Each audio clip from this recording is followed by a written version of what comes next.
सो क्या करने वाले लोग, equation of motion calculus method, जो लास्ट लेक्चर में भी किया, पिछले लेक्चर में भी किया कुछ इक्वेशन, सिर्फ एक बची है हम लोगों को कैलकुलस मेथड से डिराइव करने के लिए, और वो इक्वेशन थी v square minus u square equal to 2as, ये वाली, ठीक है। और इसका नाम क्या था, वेलोसिटी पोजीशन, है ना, that is velocity position relation भी बोलते हैं उसको, वेलोसिटी पोजीशन रिलेशन, ठीक है। बाकी हमने पिछले कल कर लिए।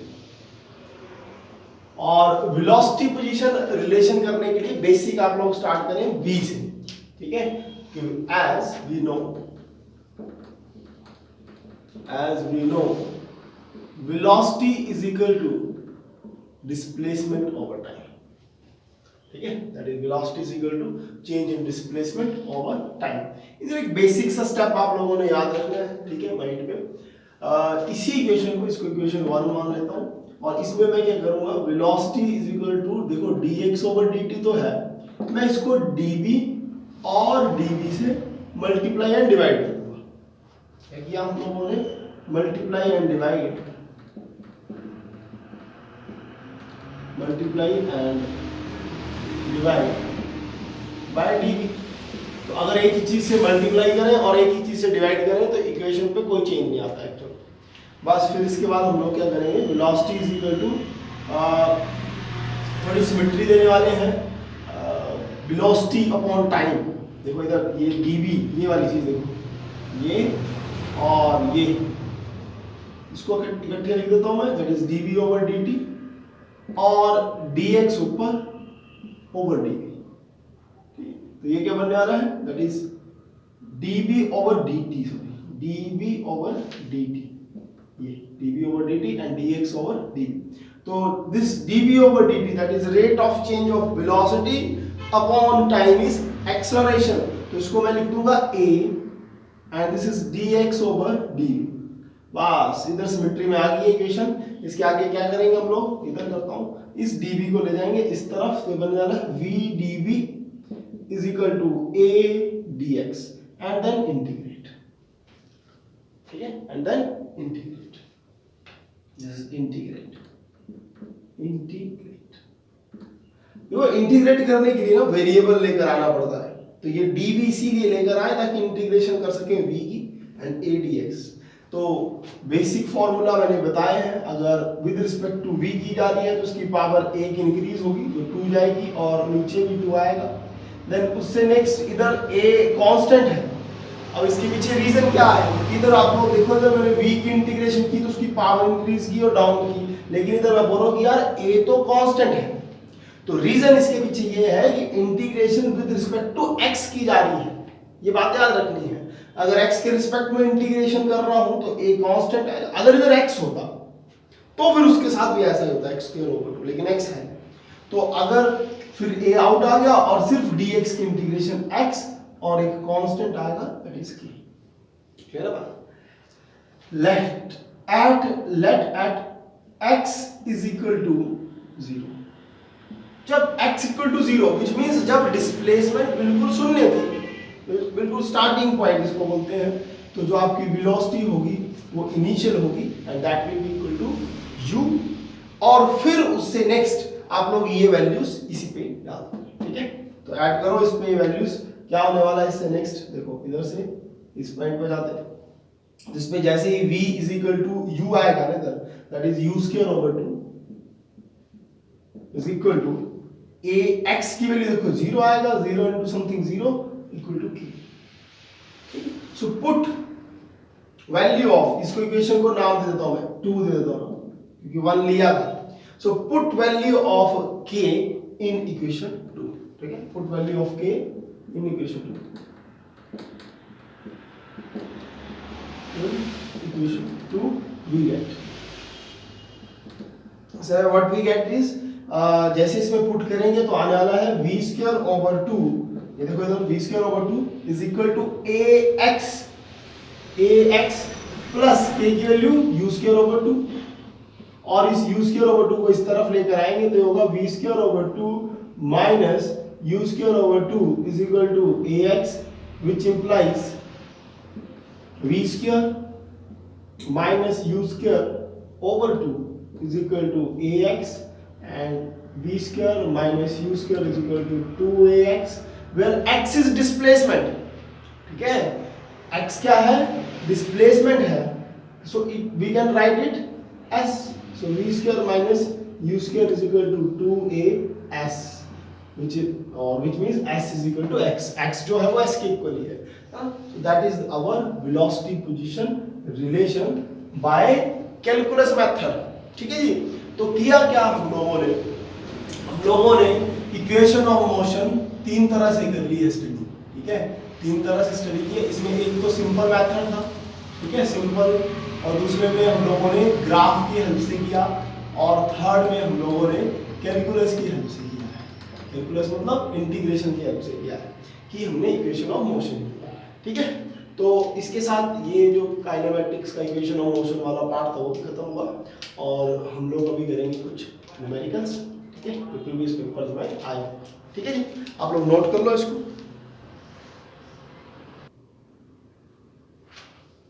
देखो क्वेश्चन क्या बोल रहा है, the motion of a particle along a straight line is described by equation. This is our equation, described by equation. So x is equal to, solution देखो, x is equal to 8 plus 20 minus t, where x is in meters. This x is in meter. अगर metre में है तो इसका मतलब ये हुआ कि ये डिस्प्लेसमेंट है. ठीक है, and t in seconds, t हमारा टाइम है. The retardation of the particle when its velocity becomes zero. और रिटार्डेशन आप लोग समझ जाओ कि नेगेटिव एक्सेलरेशन है, तो एक्सेलरेशन की बात हो रही है. कब ये पूछ रहा है कि रिटार्डेशन ऑफ द पार्टिकल, मतलब एक्सेलरेशन बताओ, लेकिन कब, when its velocity becomes zero. तो एक और चीज दी है कि एक्सेलरेशन तब बताओ जब उसकी वेलोसिटी जीरो है. हरी बात समझ.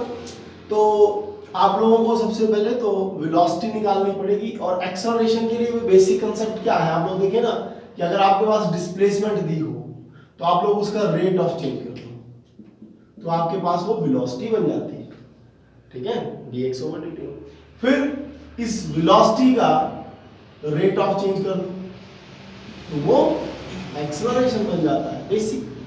तो ये हमारे पास डिस्प्लेसमेंट है, इसका रेट ऑफ चेंज कर देते हैं, दैट इज dx/dt, और जिसको हम लोग वेलोसिटी बोलते हैं. क्लियर है बात.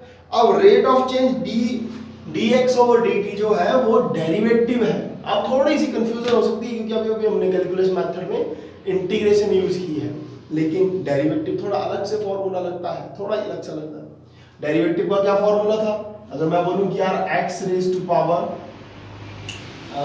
n का डेरिवेटिव करो, दैट इज d/dx, तो आप लोग बोलोगे x n minus 1. ठीक है, किसके रिस्पेक्ट में हो रहा है उसी पे फॉर्मूला लगा है. तो सेम वे से इधर d/dt है, जैसे इधर मैंने d/dx लिख दिया, इधर d/dt है. तो आप लोग सिर्फ और सिर्फ t की जो पावर्स है उसको सॉल्यूशन में दोगे, और कांस्टेंट का जीरो होती है, याद रखना. तो 8 का जो डेरिवेटिव होगा that will B zero because it is a constant, and 12 और t का डेरिवेटिव देखो ऐसे लिखोगे dt/dt, और देन इसका डेरिवेटिव करोगे d/dt और t क्यूब. चलो इसका भी मैं इधर लिख देता हूं आप लोगों के लिए, एक एक छोटे छोटे स्टेप्स सारे, ताकि आप लोगों की बेसिक इंट्रोडक्शन ये भी तो समझ आए. तो इधर 8 इज अ कांस्टेंट, याद रखना. तो इसकी 0, 12 और dt से देखो dt कटा दैट इज 1, एंड माइनस इधर ये फॉर्मूला लगाना, दैट इज पावर नीचे आएगी और t और पावर एक कम. ठीक है, तो it will be equal to 12 and minus 3t square, and that will be our velocity.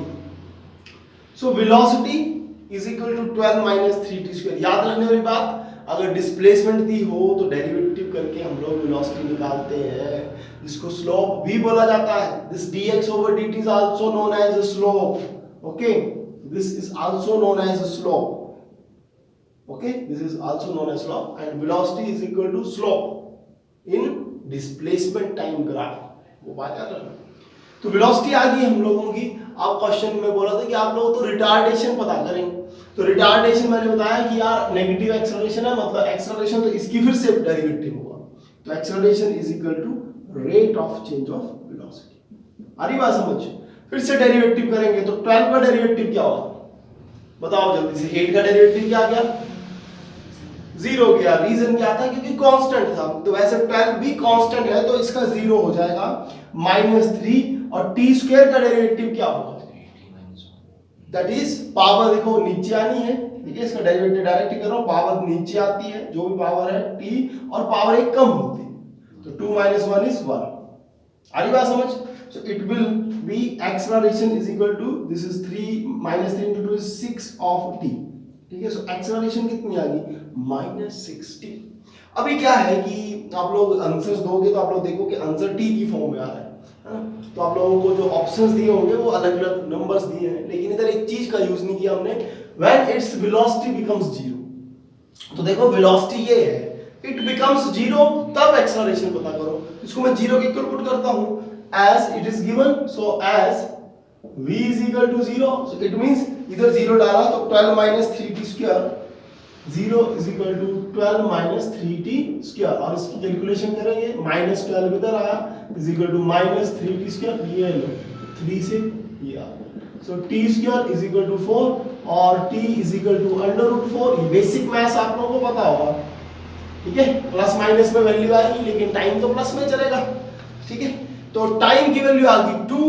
अगर टाइम 2 हुआ तो एक्सेलरेशन कितनी आएगी? a is equal to -6 into 2 that is -12, और यूनिट अगर इस पे लगाएं तो मीटर पर second square which will be our retardation. देखिए आंसर भी नेगेटिव में आ रहा है तो ये हमारी रिटार्डेशन होगी, ठीक है।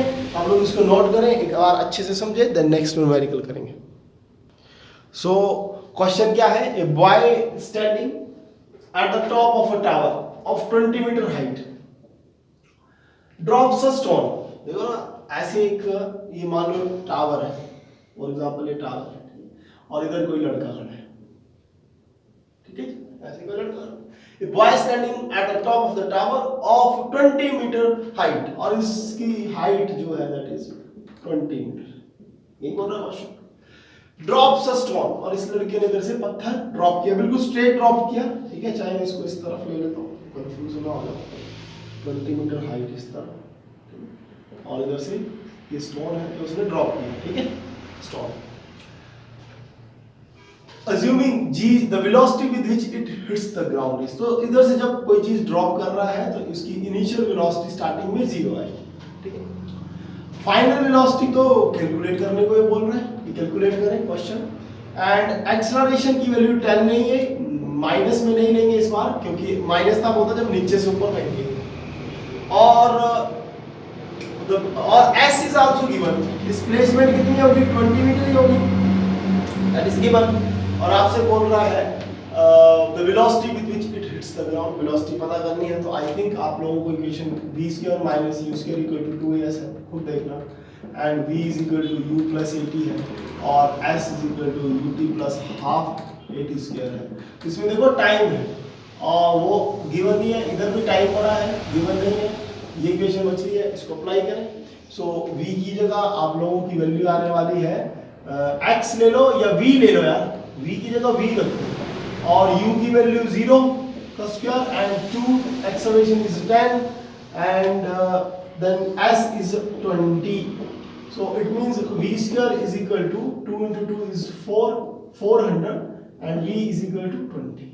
So velocity, final velocity with which it hits the ground will be 20 meter per second, और इनिशियल तो उसकी 0 थी, तो ये स्टोन इधर ऐसे आएगा, ये स्टोन।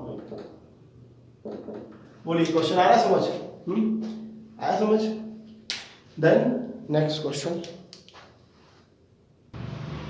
ठीक है। सो नेक्स्ट क्वेश्चन क्या आ रहा है इसमें? A ball is dropped from a high rise platform, तो at t is equal to 0। तो फिर से हाई राइज प्लेटफॉर्म, मान लो ये हाइट है, ठीक है, और ये अर्थ है, मान लो इधर से बॉल फेंका गया, ठीक है, ये बॉल, ठीक है, ये बॉल फेंका गया, हाई राइज प्लेटफॉर्म ये है, ठीक है, इधर से फेंका गया, इधर कोई आदमी था, इसने बॉल फेंका at t is equal to 0। तो जब वो बॉल थ्रो करता है तो टाइम जो है वो शून्य माना गया, 0 माना गया। Starting from the rest. और इनिशियली जब उसने बॉल थ्रो किया तो जो उसकी वेलोसिटी है that is 0 starting from the rest. After 6 seconds another ball is throw. 6 seconds के बाद इसने मान लो इस साइड से एक और बॉल फेंका, ठीक है, क्या किया उसने, आफ्टर 6 सेकेंड्स, मतलब ये बॉल फेंका, उसके 6 सेकेंड्स के बाद एक और बॉल फेंका, is throne downward from the same platform with the speed v। लेकिन इस बॉल को तो उसने ऐसे छोड़ दिया ना, ऐसे रेस्ट पे और टक करके छोड़ा, ये फास्ट वाला। लेकिन ये फिर 6 सेकंड्स के बाद क्या किया उसने, एक और बॉल छोड़ा लेकिन उसको स्पीड दी, ठीक है, जोर लगाया, उसको वेलोसिटी दी, उसकी same platform with the speed v, उसको जोर से फेंका v। डिफरेंस समझ पा रहे दोनों में? इसको इनिशियल वेलोसिटी उसने दे दी है v, चलो ठीक है, ये धीरे से। फिर क्या हुआ, the two balls meet at t is equal to 18 second. जैसे ही आप लोगों का टाइम देना स्टार्ट हुआ ना, 0 जब ये बॉल फेंका, ठीक है, 1 2 3 4 5 6 जैसे हुए, दूसरा बॉल फेंक लीजिए उसमें, ठीक है। फिर कितने हो गए, 6 7 8 9 10। ऐसे ही जब t is equal to 18 seconds हुआ, ठीक है, t is equal to 18 seconds हुआ, तो आपने देखा कि अच्छा ये मान लो इधर है, तो दोनों बॉल तो बराबर, ये बॉल भी इधर होना चाहिए, ये भी बराबर, मीट।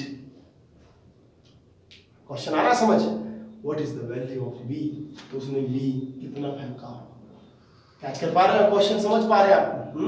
तो इस क्वेश्चन में दो अलग अलग केसेस हैं, ये केस है, एक ये केस है, लेकिन क्वेश्चन में ही आंसर छुपा है कि टाइम इज 18 सेकंड्स। जब समय आपका 18 सेकंड्स हो रहा है तो